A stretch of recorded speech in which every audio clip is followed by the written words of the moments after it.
The first. The very first bond that was ever created was between you and death, believe it or not. You are never-ending life. Never-ending life. Life is not a certain size, gender, race, color, or shape. You are not a certain size, gender, race, color, or shape. This is just a container. And in fact, this changed. I do not look like I did when I was 2, and I will not look this way when I am 99. You are constantly changing, and yet you're holding on to that container as though it is the most important thing of your life. Just look at the people who are in this class right now and the difference, and yet we're all the same underneath. Okay? You are never-ending life. Therefore, the first contract you make to be here in this experience is with death. Okay. Now I have a video that I'm going to share with you guys, and it is a fantastic message of, I don't know if you guys have seen the show, but it's called The Sandman.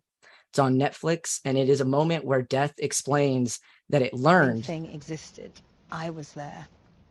When the last living thing dies, I'll put the chairs on the table, turn out the lights, and lock the universe behind me when I leave. Does it not bother you? I actually used to think I had the hardest job in all our family. Oh, did you? They fear the sunless lands, yet they enter your realm every night without fear. And yet I am far more terrible than you. I was fine in the beginning. Dying and living were new things, and people did them with the enthusiasm they always bring to new things. And then after a bit, it just got harder. But you continued. I thought about giving up. Walking out. For this world. It really started to get to me. I got kind of hard and brittle inside. I mean, people feel as pleased to have been born as if they did it themselves. But they get upset and hurt and shaken when they die. But eventually, I learned that all they really need is a kind word and a friendly face, like they had in the beginning. I find myself wondering about humanity. Their attitude towards your gift is so strange. Why do they fear the sunless lands? It is as natural to die as it is to be born. People may not be ready for my gift, but they get it anyway.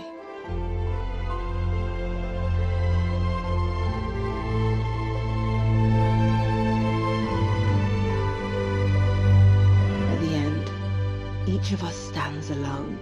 The sunless lands are far away, and the journey is hard. Most of us will be glad for the company of a friend.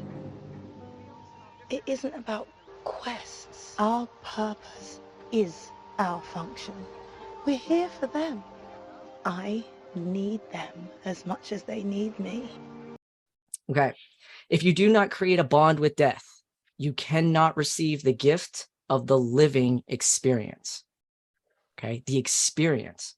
Experience is only quantified by something that can be measured or compared. That's why in your dream, it is not an actual experience. There's nothing to compare to. You don't even know if it's you that is dreaming the dream. And so therefore there's no comparison.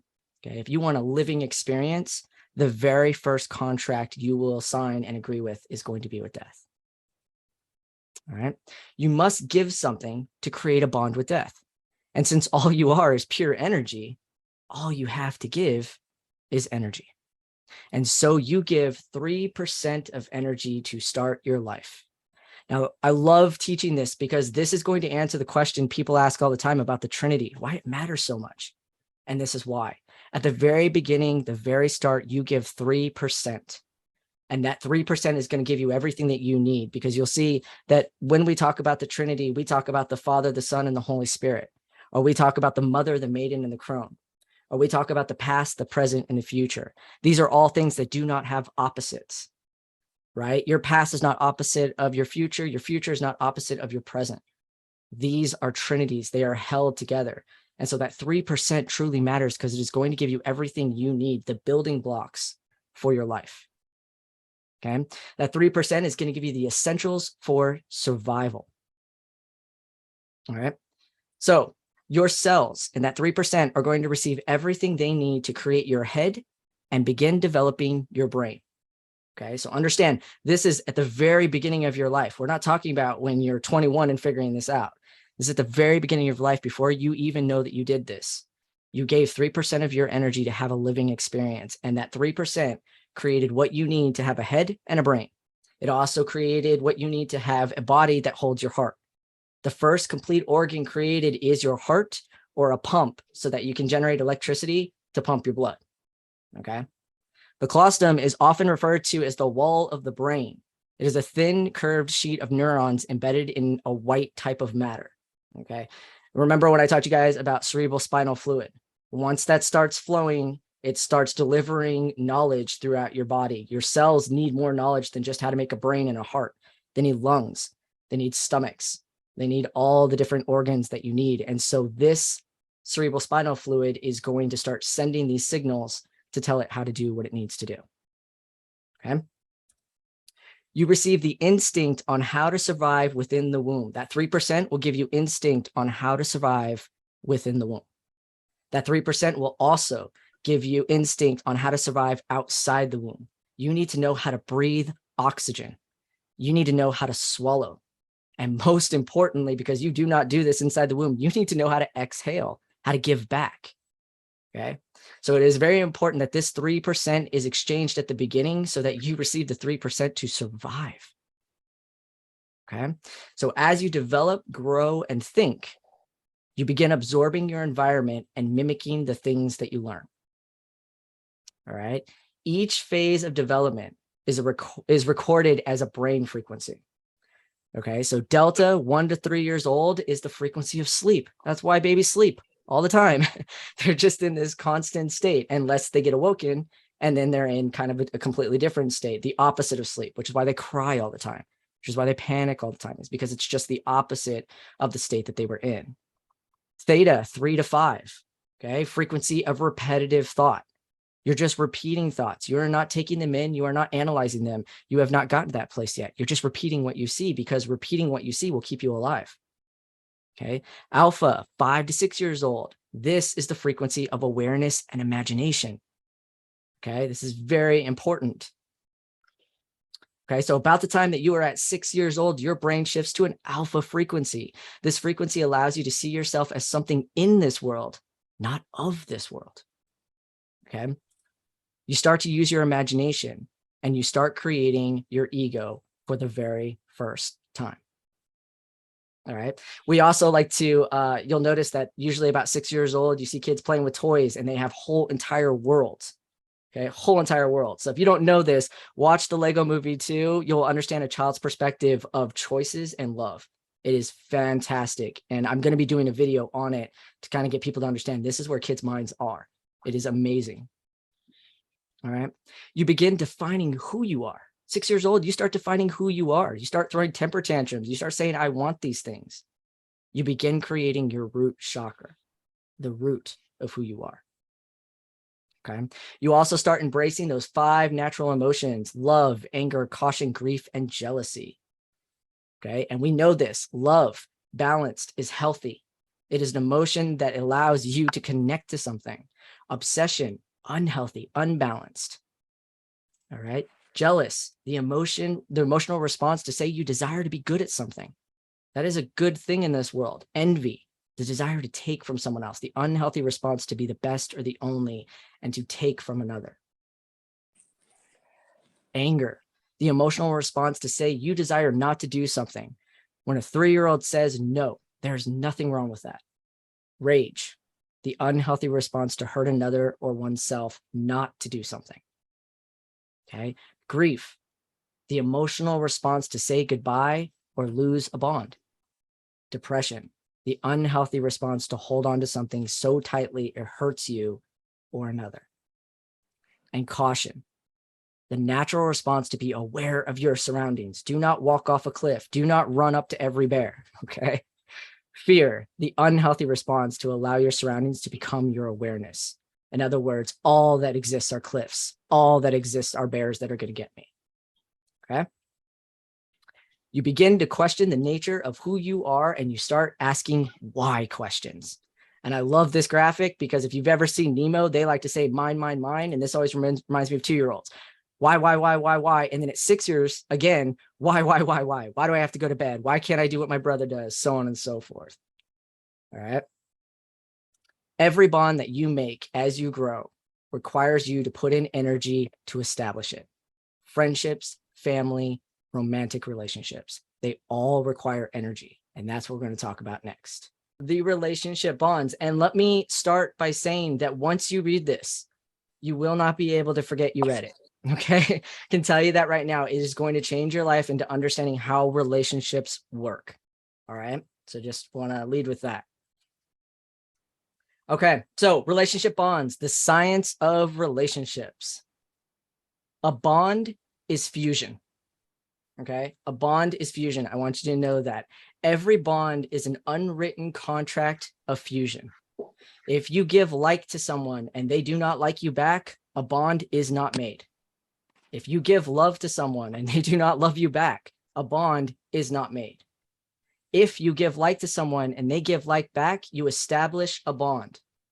But if you give love to someone and they love you back, you establish a covalent bond. The strongest bond that exists in nature is a covalent bond. And I teach this by saying that a normal bond is basically kind of like starting a relationship. Everything's good. You're having fun. You like each other. Everything's flowing. A covalent bond is when you decide to commit or decide to marry, right? It's very strong at that point. All right. All friendships, all families, and all romantic relationships require 3 things. Number 1, both parties agree that they are willingly entering the bond and will willingly exit the bond. Okay. And this is very important because of the fact that a lot of people think that this isn't the case, that they got into it for their reasons and someone got into it for another reason, or the other person didn't care. That is not true. And I remember telling you guys this, everybody in their life has somebody that is a friend in their life or somebody that they just looked at and said, I am not putting my energy into being in a relationship with you. Okay. And that's because it hurts when it ends, no matter what. So both parties will agree that they are willingly entering the bond and will willingly exit the bond. Okay. Number 2, both parties agree that they will give the same amount of energy into the bond to sustain the fusion required to keep the bond together. Okay. Reason is not the same as energy. If I decide that I want to date somebody because I want to move to another country, but I am so dedicated to being truthful to that person because of the drive to moving to another country, that's the exact same energy as the person who's in the other country saying, I want to marry this person. I want to have a marriage and a wife and a kid, or whatever, wife or kid, whatever happens to be. It doesn't matter the reason. It's the amount of energy that has to go into it that is equal for the bond to be established. Because if one is unbalanced, fusion, everything blows up. Okay. So it's very important that when you establish a bond, the same amount of energy is put into the bond to keep a balanced, stable fusion. Okay. And number 3, the agreement is that if the contract is broken, each party will receive back the energy they put into the bond. Okay. At any point in time that the bond is broken, that the contract is null and void, the energy that is put in will return back to both parties. Whether they cheated, whether they lied, it does not matter. It breaks and it returns back to where it came from. Okay. The greatest gift that God gave itself was the gift of relativity, the ability to relate to something. The greatest gift that God gave us was the gift of relationship. Okay. That's from Conversations with God. But as you know me, I like to just say someone famous, someone loved. So we don't focus on our bias of who said something or didn't say something. It either resonates with you or it doesn't. And that's all that truly matters. Okay. So I'm going to give you a real life example of this, what we're talking about. 2 people offer 27% of their energy to be in a relationship. 2 separate people, they're going to put in 27% to enter into a relationship. The relationship goes well for many years until one day, one party involved decides that they no longer are receiving what they wanted from the bond. This happens often. A lot of times we get into situations in unawareness and then halfway through go, wait a minute, this is not actually what I wanted, or something changes. because the one thing that you can rely on in this universe is always going to change. It is always going to change. Okay. Now, here's a little bit of science that people don't know. And I've talked about this a little bit, but I'm going to put it together for you guys in a complete picture here. The universe has a time period for all decisions, and that time period is 18 days. Now, you can find this information in many areas. You can find it in the Bible, Numbers chapter 7, verse 12. When you read through those chakra frequencies, you will add them up and you will realize that is 18 days. It is 18 days as a full cycle. Even though it looks like it's 12, you have to add in the crown chakra, which is hidden, and it will end up giving you just 18 days. Okay. The amount of years that Jesus disappeared from the Bible, just completely gone, 18 years. The word enlightenment itself is the only word that holds 18 within it. Okay. It is a very powerful number, and there is a reason for that. Okay. The AI machine that I talked about, the machine that runs on autopilot when the creator is no longer present, when you make a decision, you need 3 days in a row before the universe picks up on the desire to change. Okay. You have 3,000 thoughts a day going every possible direction that can exist. The universe does not pay attention to your thoughts. It only pays attention to the linking of your thoughts. And it only pays attention to the linking of your thoughts in 3 days. Now, does that mean that you have to think, I want to end this bond, I want to end this bond, I want to end this bond for 3 days in a row? Absolutely not. It means that for 72 hours, it is looking for 3 specific moments where you have said, I want to end this bond. You have thought to yourself, I want to end this bond. Okay. Once it hears that 3, once it perceives that 3, because thought obviously is felt differently, you send a virtual text message to the universe to pay attention to you. Up till this point, it is not paying attention. You are living your life. You are doing what you want to. Once you've established 3 times in 72 hours that you want change, the universe then starts paying attention to you. Once the universe hears that, it starts listening. Okay, that's basically what it is. So you think something, it has to be the same thing within 72 hours. Once you have an agreement on that, then the universe starts listening to you. Once it starts listening to you, it's listening to what you say. This is why I talk about thought, words, and action. Next, you will have 6 days. These are not consecutive days. This is the point that the universe is listening. So you will have 6 days to show the universe you want to end this bond. Okay. You're going to start talking about it with your friends. You're going to start talking about it with your family. You're going to start looking at apartments because now you got to live by yourself. Like, you're going to start actually speaking words to the universe to declare that you want this bond to end. Okay. The universe now listens and feels the vibration of your words. Here's your 3, here's your 6, and let's follow up with your 9. Once you have made a collective decision to end the bond, you will need to dedicate 9 days to action or energy showing you want this. Nobody wakes up and just decides, I'm done after a marriage. It's always thoughts that start, then it's words that follow, then it's actions that end it. Okay. So it is important to know this goes for any bond. I'm talking about relationships right now, but this goes for any bond in your life. Right. Once you have a collective agreement of 18 days, the contract is dissolved. No questions, no arguments, no lawyers, nothing. It is dissolved. And anybody who has ever had someone walk out or leave a relationship against what they were planning, you know that that's how that works. Once it happens, it happens. Okay.